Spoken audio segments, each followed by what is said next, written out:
Welcome to Om Times TV, a division of Om Times Media and Broadcasting.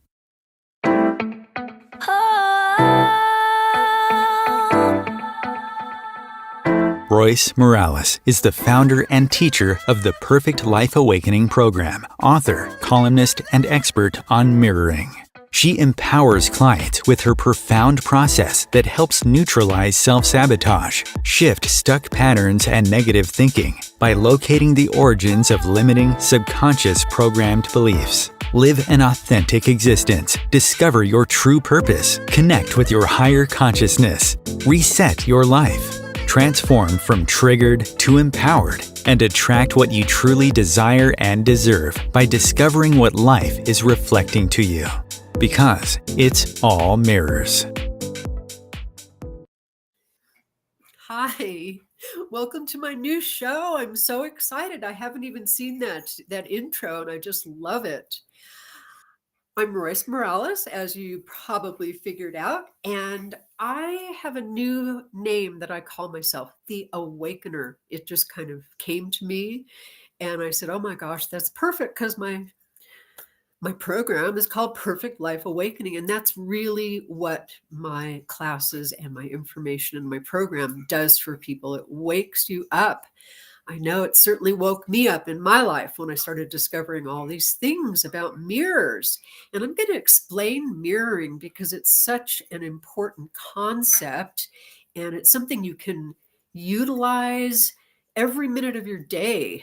And personally, I don't know how I would exist without it because I'm able to immediately look inside when something pushes my buttons or triggers me, and I figure out what is being reflected about myself that I need to look at. So it's an amazing tool. It's the best self-development awareness tool that I've ever experienced. And it came to me, as everything does in my life, it came to me experientially. I'll tell you a quick story. I was at a hotel. I was meeting my former husband there for some reason, and he was working there. And I was going up this very steep escalator, and a woman was going down the escalator. And I had a long time to look at her, and I found myself having these judgmental thoughts. She was kind of large, and I just kept looking at her going, how could anybody get so big? And why did she do that to herself? And oh my God, I mean, just the chattering of my mind and the judgments that were going on. And something clicked inside of me, and I went, oh my God, she's my mirror. She is reflecting something about me to me. And I very quickly got in touch with what she was showing me, which was my own judgments of my weight and my food addiction and all of that stuff. And I went, oh my gosh, holy crap, what a mirror. And by the time I reached the top of the escalator and she reached the bottom, I felt so much love and compassion for her. And it was like, I wanted to turn around and go down, go, thank you so much. You showed me a great mirror of myself. I so appreciate you. So it's that kind of thing that can shift our judgments and our buttons and our triggers instantly. And I know I say this a lot, but as far as I'm concerned, getting in touch with mirrors could save the world. Okay, sounds lofty, but it really can, because can you imagine if people in the war room were sitting there determining whether they should go bomb some country or kill some people or whatever it is, and somebody in the room said, oh wow, I wonder if that's a mirror for us. And they all did a little meditation, and they were processing what could possibly be showing them about themselves. And they all got in touch with all these great mirrors, and they opened their eyes and they looked around and they said, God, we probably shouldn't do that. It's just a mirror, isn't it? And they would feel compassion and love for that country they were about to demolish. So that's my ultimate goal, spreading the word about mirroring so that we don't have to have wars anymore, so we don't have to have violence and hate each other and get divorced and, hate our children and all that stuff that we do. Excuse me. So that's basically what happens in my Perfect Life Awakening courses. People get in touch with what's really going on, what's being reflected about themselves.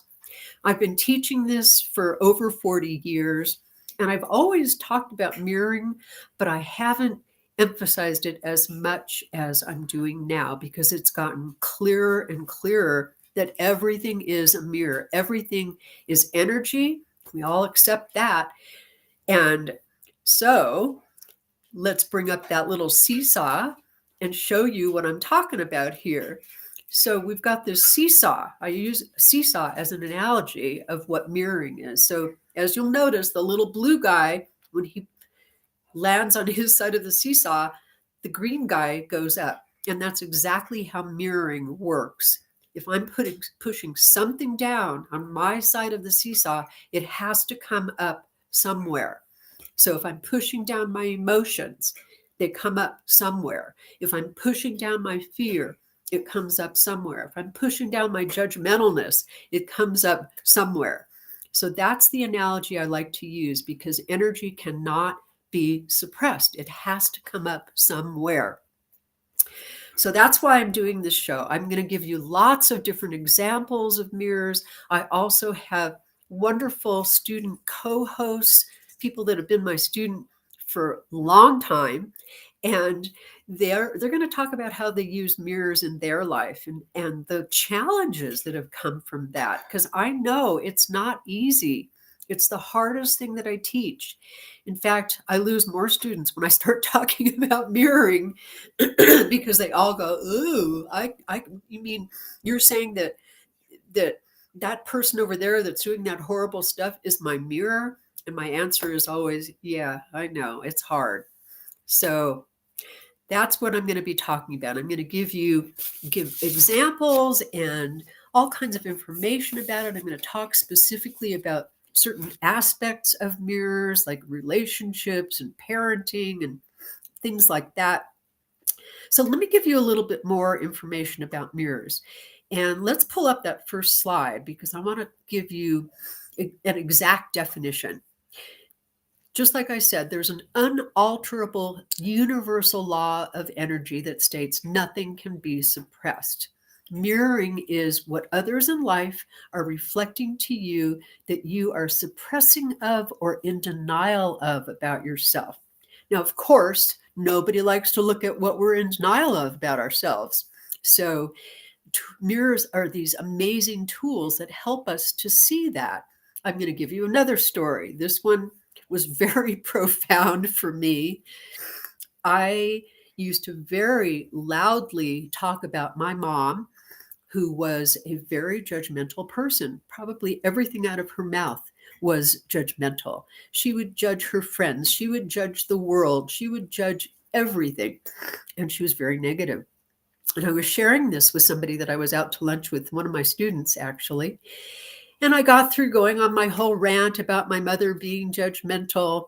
And she looked at me and she said, Royce, so who's being judgmental? And I sat there like this going, oh my gosh, you're right. I am judging my mother's judgmentalness. So what I had to look at from that, which took me a while because it was a tough one to admit, but I had to look at my own judgmentalness. What is that about? Where did that come from? I am so judgmental. I'm just like my mom. And I did not see it until that wonderful student so graciously pointed it out to me. So let's go to the next slide. And I want to talk about, again, mirrors are like seesaws. They're the other side of the seesaw. Whatever you're pushing down is going to show up. If you're ignoring something about yourself, denying something, running away from something, it's always going to come up somewhere. And on that third slide, 4 basic ways that mirrors show up. I have lists of ways that mirrors show up, but I've divided them into 4 basic ways. The first way is by others acting a certain way around you. So I'm denying my anger. Others get angry around me or toward me. And there's a great story about that one too. My wonderful husband, just the most amazing, spiritual, sensitive, aware human being. And we got married 38 years ago.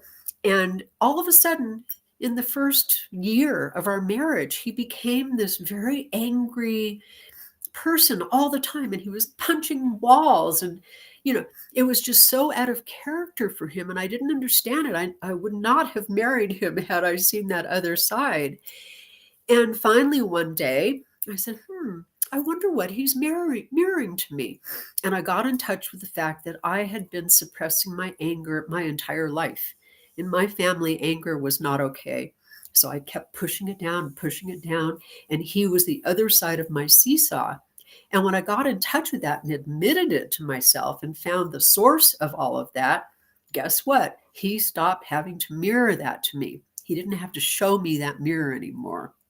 So it's a really interesting thing that happens when you clean up or take the Windex out and clean up your side of the mirror. Things change out there.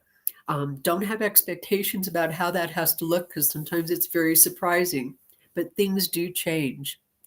The other way that mirrors show up is by others stating whatever it is you're in denial of. So I am denying a fear that I have, so others verbalize it for me. So if I'm afraid that you're going to hate my curly hair, all of a sudden you say to me, oh, I don't like your curly hair. So interesting. This one is really important. Others withhold from you. So if I believe that I'm undeserving, guess what? Everybody in my universe is going to withhold from me. They're not going to pay me what I'm worth.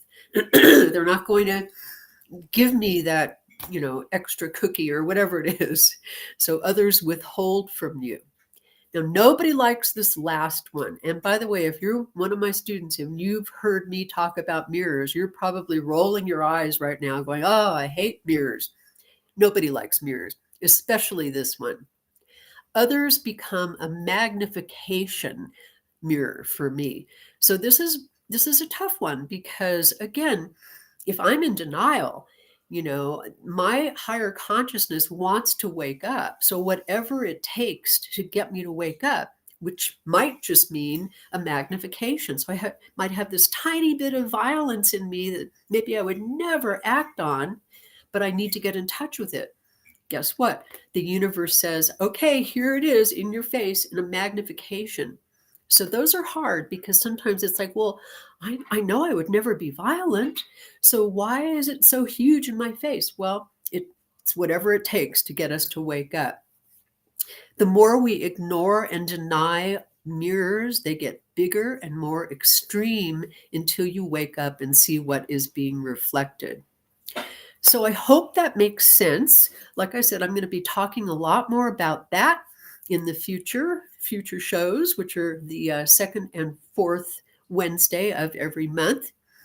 And I want to introduce my amazing co-host for this episode, Jacqueline Stratton. And let me just tell you a little bit about her. She has been my student for a long time. And she has her master's in education, and she's a child development expert and a parenting expert. She has studied all kinds of metaphysical, spiritual, self-development things.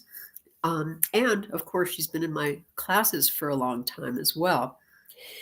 She is just amazing. She's brilliant. And I wanted her to co-host today because I wanted her to share about her personal experiences with understanding mirrors. She's actually used the concept with her students, elementary school children.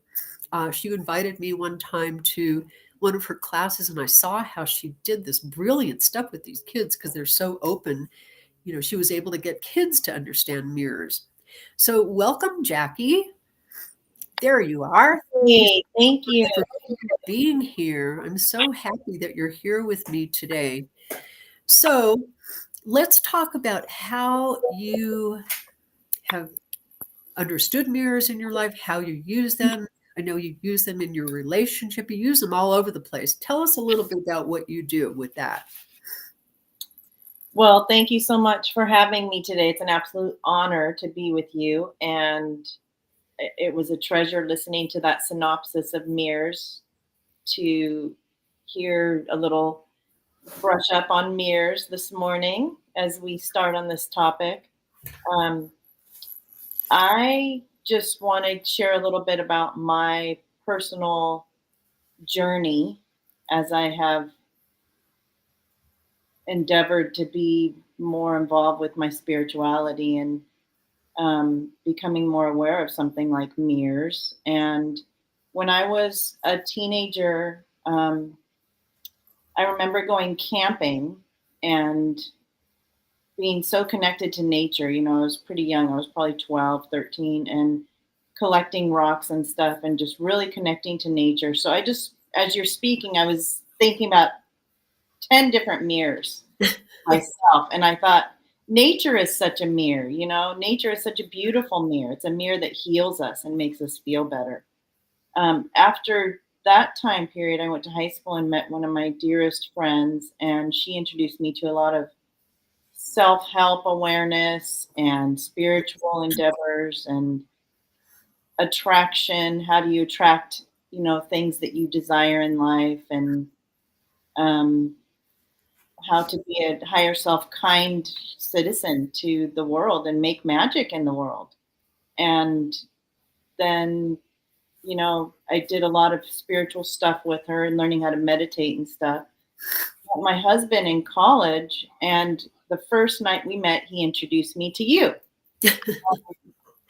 Told me all about Royce Morales and this magical, amazing woman that he learned from as a teenager, and that he had so much that he had developed in himself as a self-aware person, as a young child, as a teenager, and he really wanted me to meet you. So I met you a short time later and began the classes. And, I have to say the mirror has been probably the most eye-opening experience. of working with you, and it accentuates everything else you learn in life and how you go through life navigating relationships, professional situations, family, children, public environments.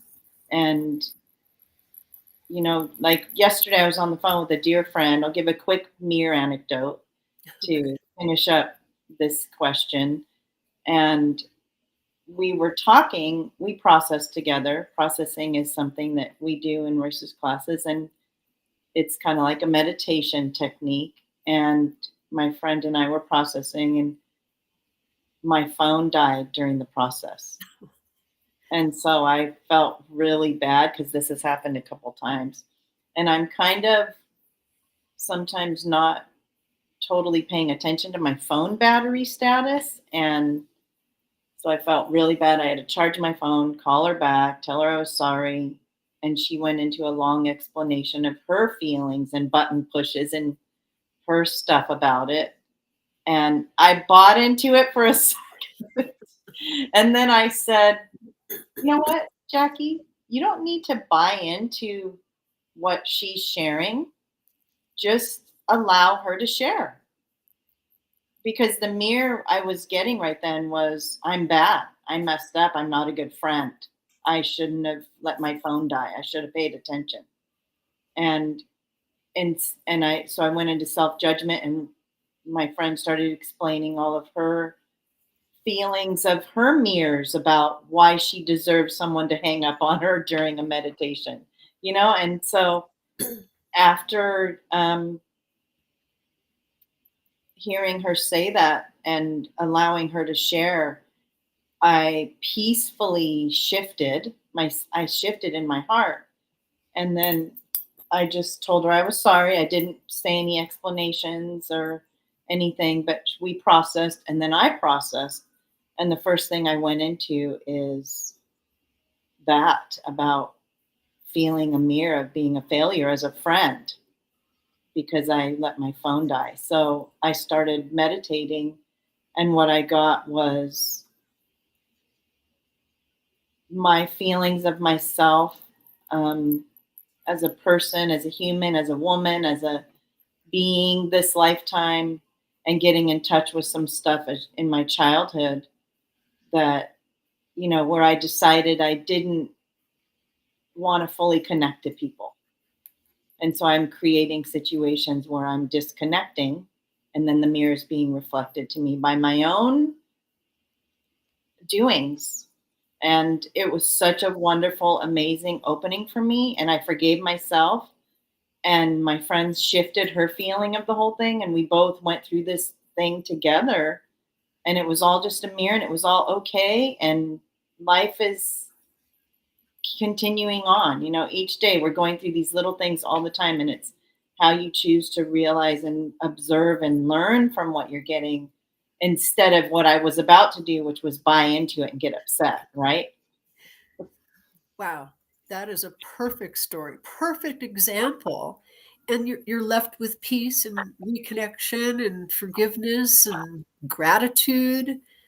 Yeah, just Yeah. great. I Yeah. love that story. It was a wonderful way to process it.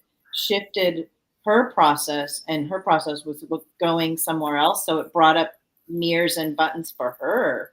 Yeah. What her deserving situation was with what she's creating. And that's to be continued. And then it brought up my stuff that I could think about myself and how I could be better at being me. And then I could be a better friend. Yes. I feel like these teachings are a little bit like about self-care and how you are perceiving yourself and being better to yourself. Yes. It's really easy to be hard on yourself and make mistakes. Like, oops, I let my battery die. It was just something so silly, but so meaningful on such a bigger level too.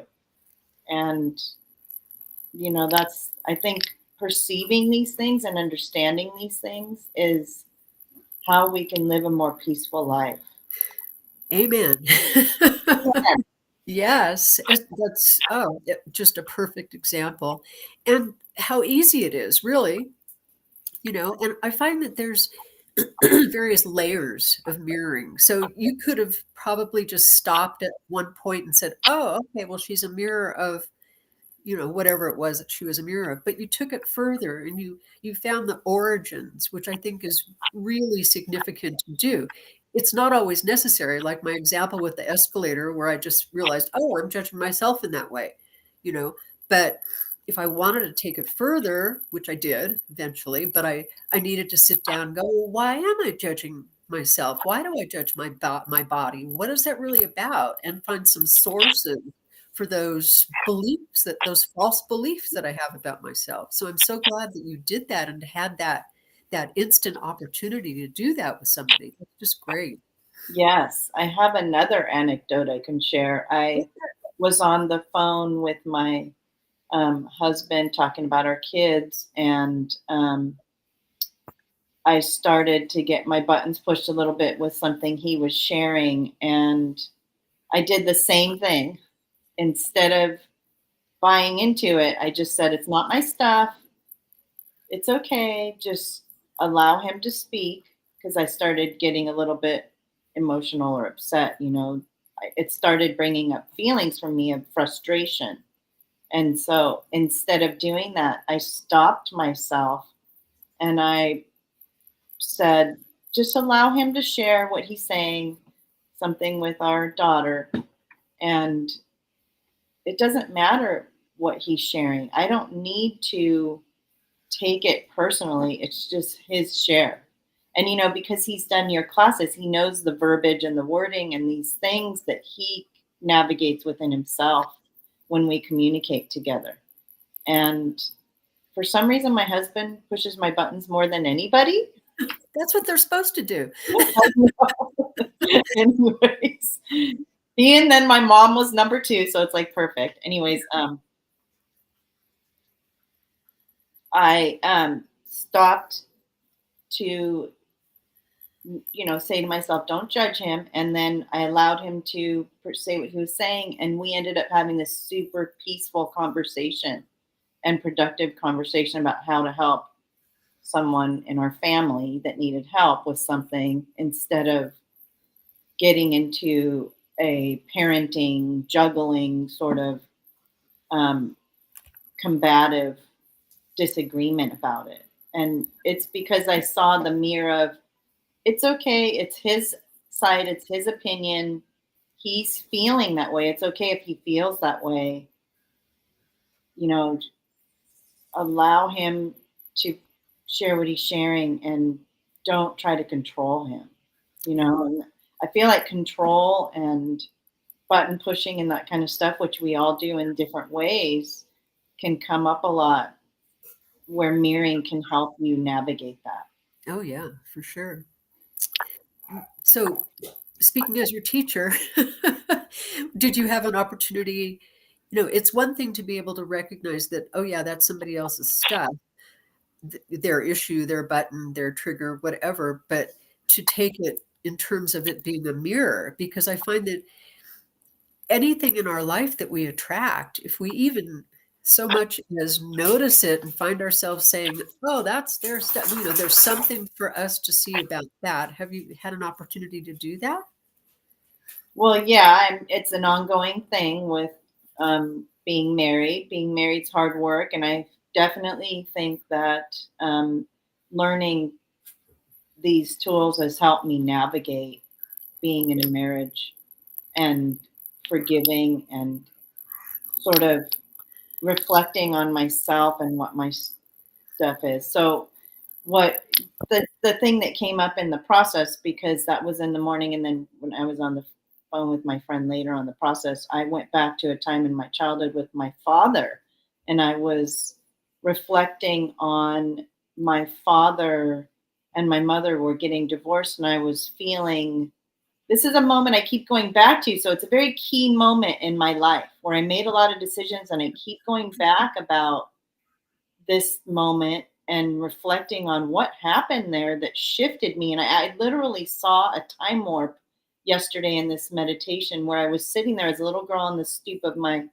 front porch next to the blue blossom bush where the bees come. And I was like connecting to the plant and connecting to the earth and being in my body, but I was also taking on stuff as a human being of not feeling safe or comfortable in the world. And what it was is my dad was leaving and I was trying to engage him. Dad, where are you going? What's going on? What? And he just said, I'm picking up some stuff and left and didn't interact with me, or like a little child would want. And so I sort of realized these decisions I had made about who I was and how I interact with others in connection, right? So that goes back to the connection with my friend that I felt like I wanted to connect with her, but then I would sabotage connection with her. And the same thing with my husband. I want to connect with him, but then I'll self-sabotage it by having a problem. So I was just realizing the reflection of myself in my own things I'm still learning to heal about who I am. And not judging my father, not judging David, not judging my friends, not judging people, but rather seeing what they're teaching me. Yes. What are they doing that is teaching me about who I am? It doesn't matter what they're doing. It's just simply what's bugging me about it. Yeah. What's pushing me about it. Yeah. And so I was realizing just in myself, not wanting to connect, being afraid of having love with others, and not being in presence with fully wanting to be in a coherent together relationship with someone, but trying to make it not perfect. So yeah.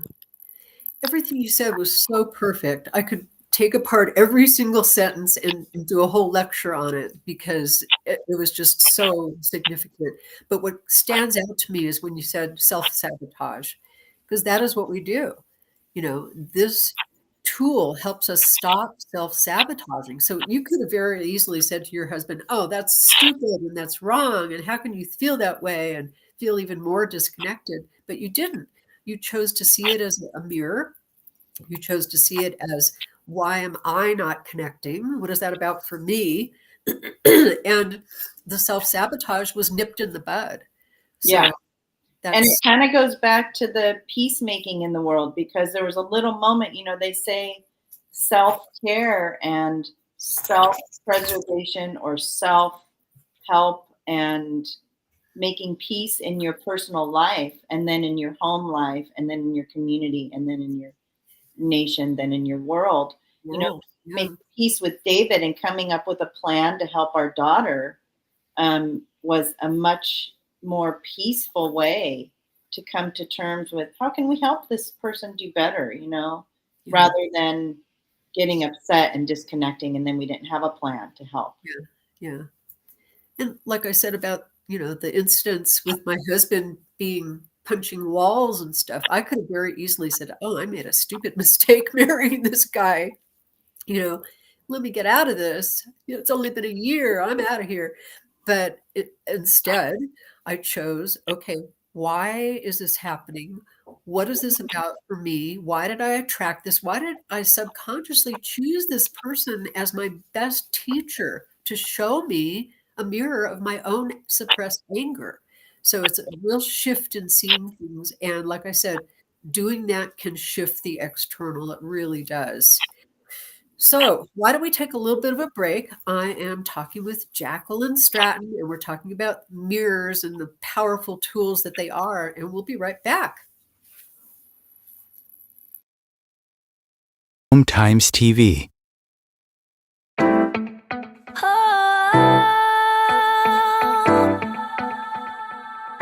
Do you want to break free from old patterns and limiting beliefs that subconsciously sabotage your life? What are your triggers, and what really is beneath them? Are you seeking answers to life's big questions, intrigued by the possibility of self-discovery that goes deep? Looking for tools to help you break free from hidden sources of feeling stuck, confused, and unworthy? Perfect Life Awakening takes you on an epic inner adventure that shifts your perception of yourself, others, and life permanently. Identify and overcome the origins of subconscious triggers and limiting beliefs holding you back. That's how you transform your mindset from the roots. That's how you liberate your spirit, awaken your intuition, and discover your true purpose. Dive deep into the mysteries held within. Embark on a life-altering journey of self-discovery. Be a trailblazer within your own life. Go from triggered to empowered because you deserve a perfect life awakening.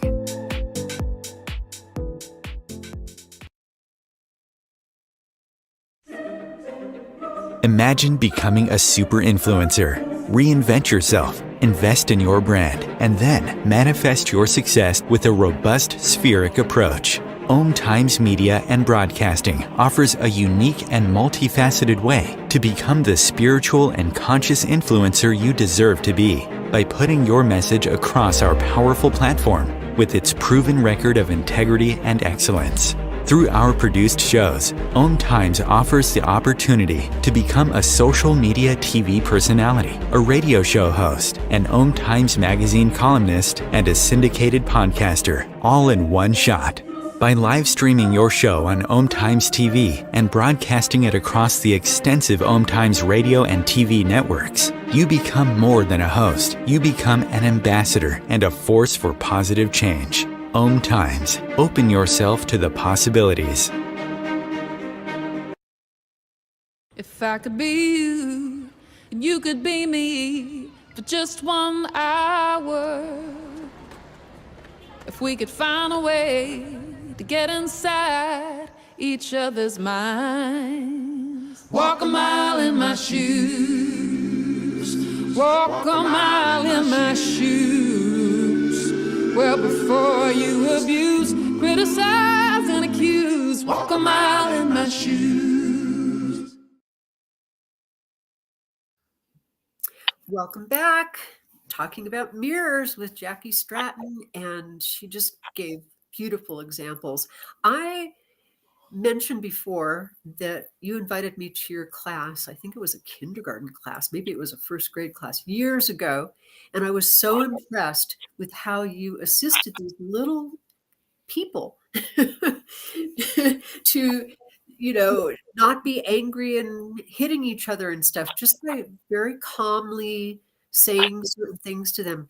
Do you remember doing that? And how did you do that? That was just brilliant. Well, I've been in education for 30 plus years in various formats, and I just have a lot of skills in working with kids and stuff. And then when I started, I taught preschool for years before I worked with you. And then I had pursued my elementary teaching credential during the time I was doing the correspondence school with you. And taking those concepts of, people getting upset, buttons getting pushed, wanting to react, emotional management, and bringing a little bit of a self-awareness into the process and the classroom environment was natural for the kids. They naturally do want to have good times together and enjoy each other. There's always people that might come to school with a little bit of emotional upset from a hard morning or something. So using those tools can really help them. And I just toned them down to a first grade primary school level, talked about something like, I noticed, Royce, that when I sat too close to you, that you made a little wrinkled nose look to your face. And then you just talk about it with the kids. And it takes them about a minute and they get it right away. They do.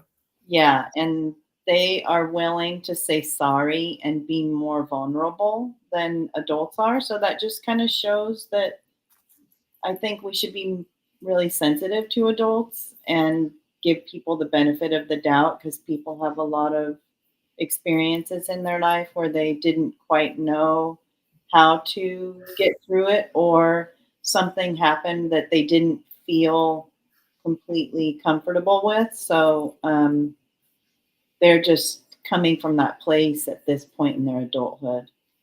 Yeah.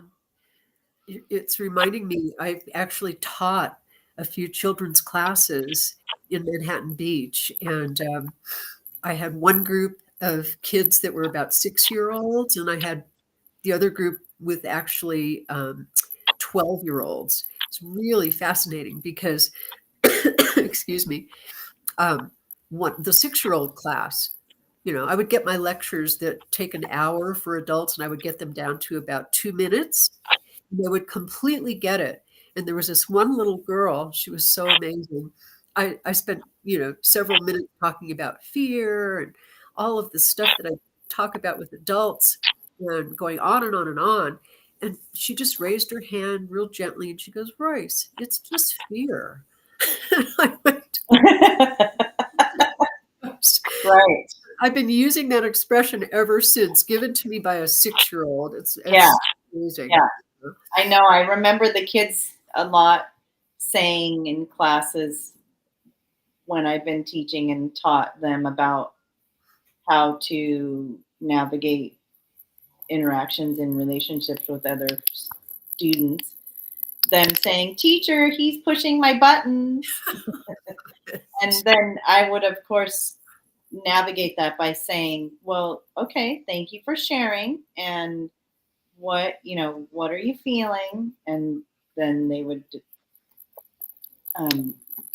express that, and then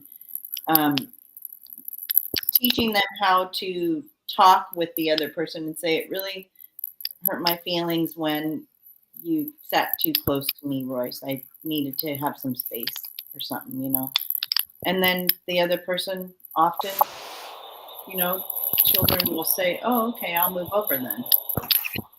And if they don't, you navigate into going a little deeper with it. But it really does do that seesaw effect, like you were just sharing with that graphic, that people, once they start to discuss peacefully the situation that's happening for them, it slowly will start to come down, and then it de-escalates the personal feeling of what came up from the mirror.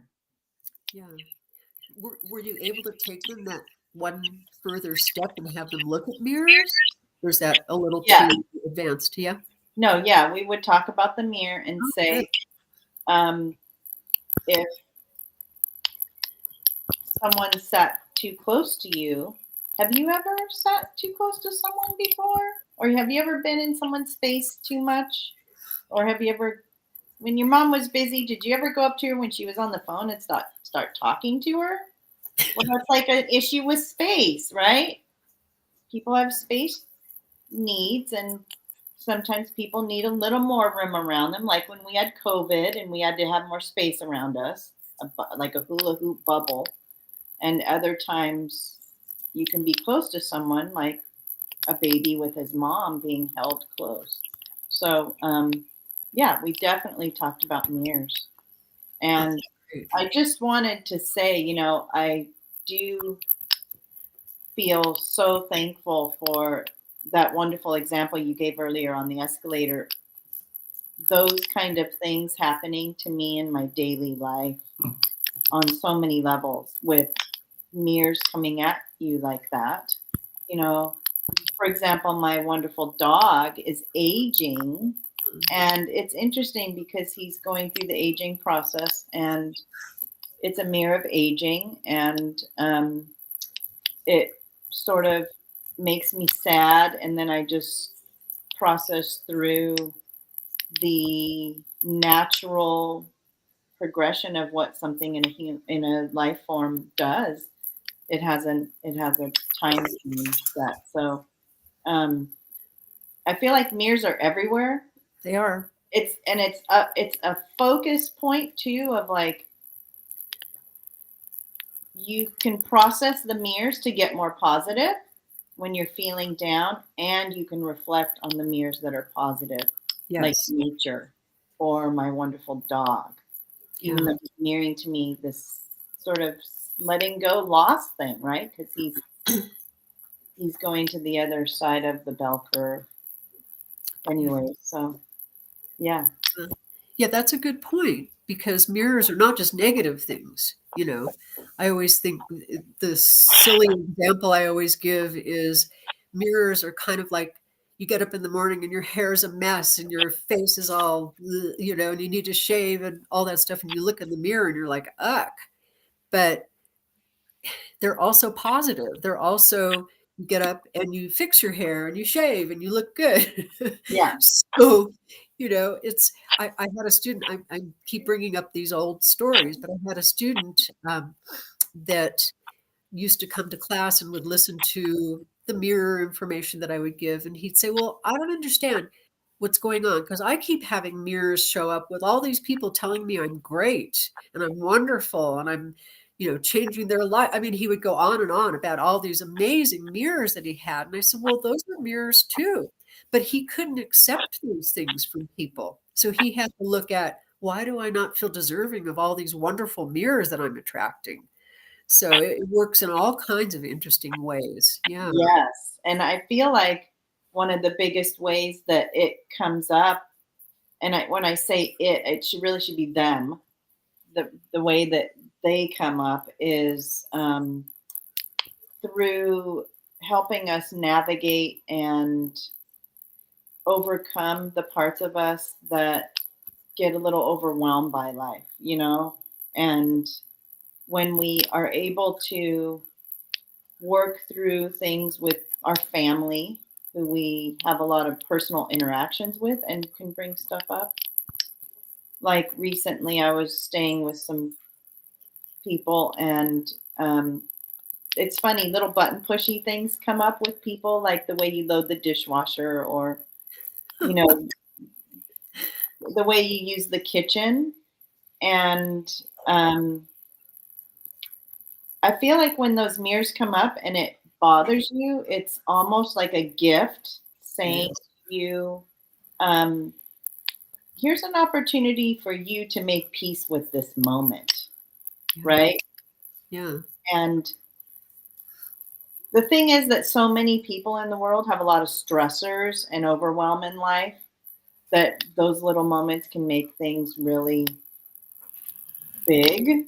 You can have a big moment with people because of that. But also, the trick is to use these in your everyday life so that you can come to peace, walk away, process your own stuff, and not just say, oh, that happened, I'm going to let that go, just push it away, be positive. But rather, when that person said something to me, it brought up for me my own sense of how I don't load the dishwasher right, or whatever silly thing it is. I'm just using a funny example. Yeah.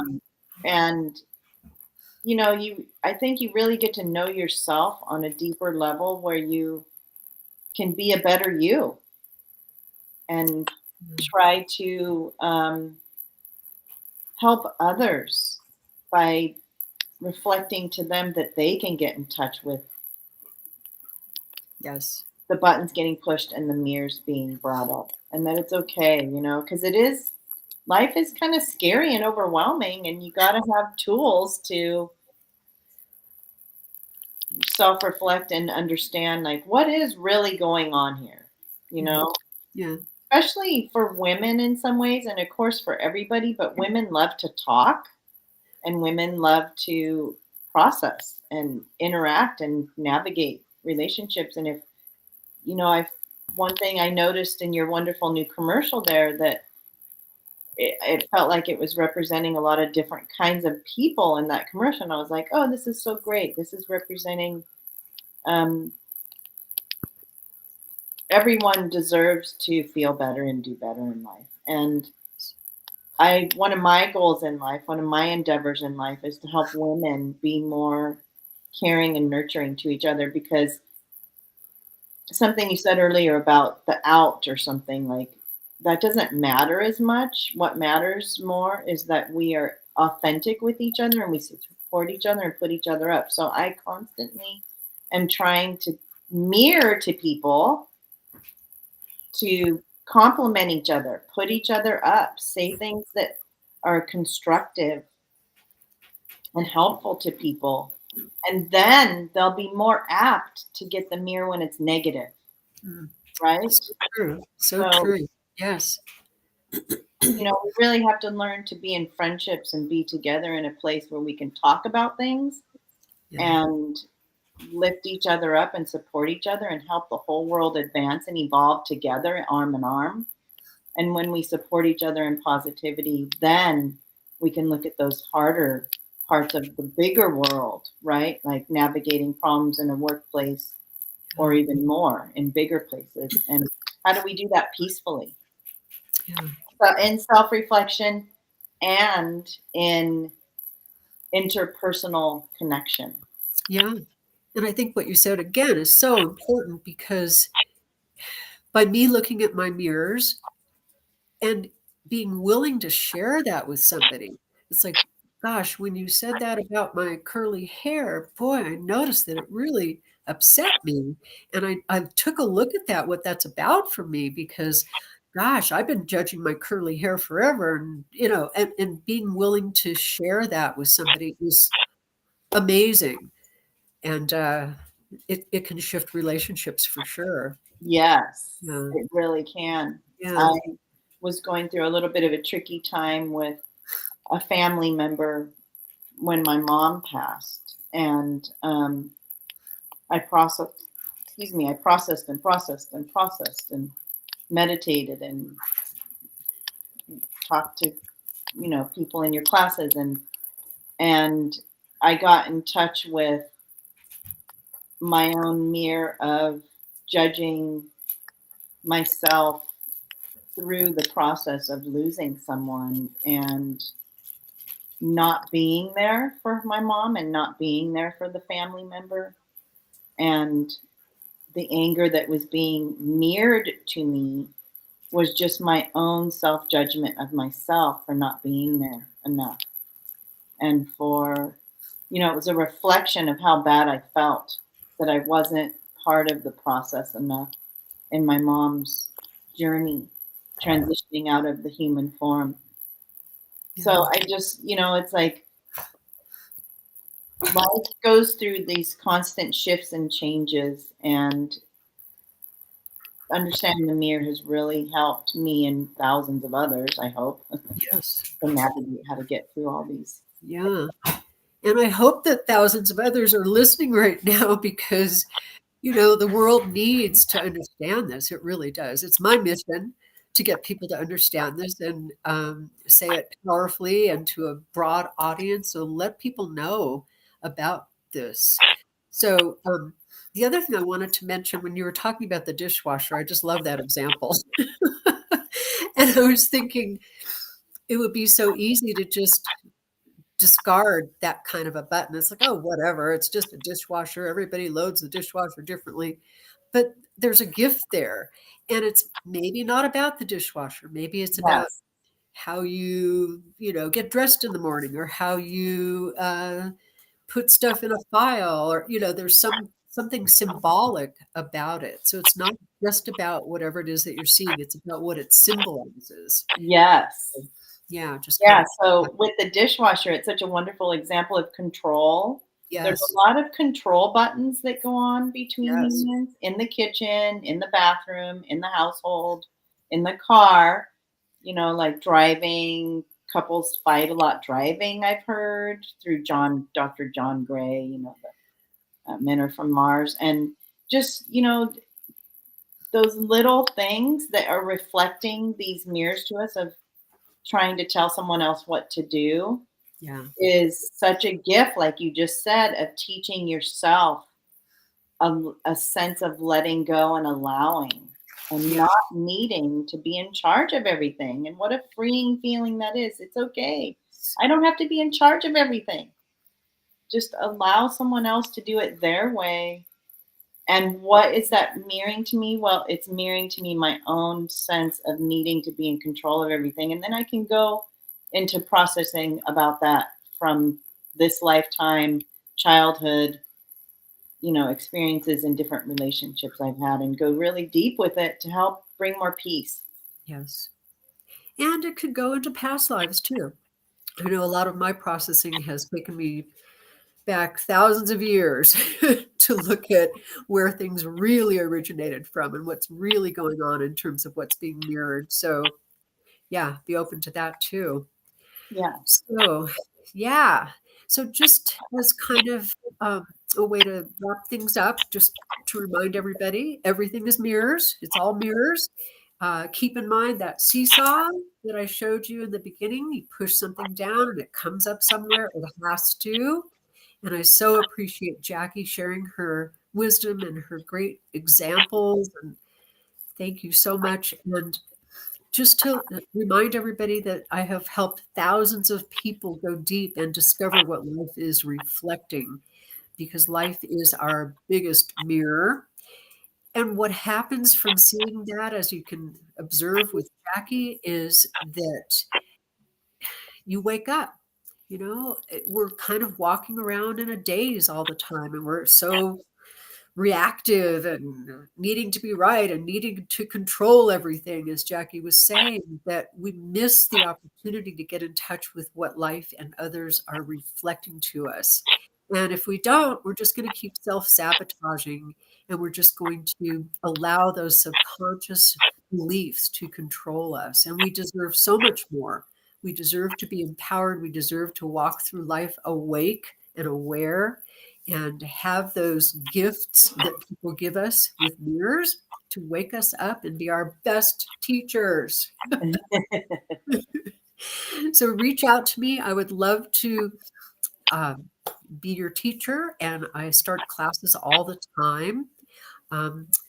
And my website is roycemorales.com. It's also perfectlifeawakening.com.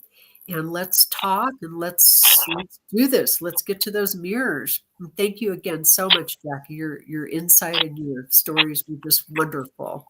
And Thank you. I'll see you guys in a couple of weeks for my next show. I also have my Perfect Life Awakening show where I interview amazing, fascinating people. And so I hope to see you next week as well. Thank you. Deserve. It was an honor to be here today.